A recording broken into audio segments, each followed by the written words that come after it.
জয়গুরু। আশীর্বাদ মানে কি এই নিয়ে আলোচনা।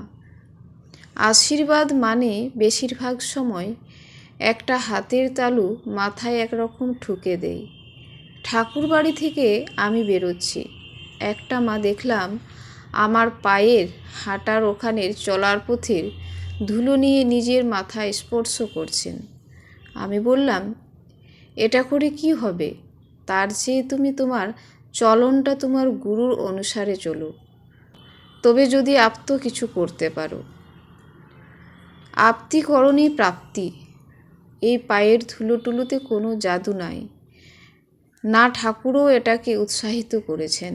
তাহলে এগুলো অবাঞ্ছিত যা কিছু আমরা দেখি আর সেটাকে আঁকড়ে ধরে থাকি যে এটাই বুঝি উপায়, কিন্তু উপায় তা নয়। ঠাকুরের রাজ্যে উপায় একটাই, যে যেমন তিনি বলেন ঠিক তেমনভাবেই করতে হবে। নিজের মন গড়া কিছু করা যাবে না। মন গড়া করতে গেলেই নিজেকেই পাবো ঘুরে ফিরে, তাকে পাবো না।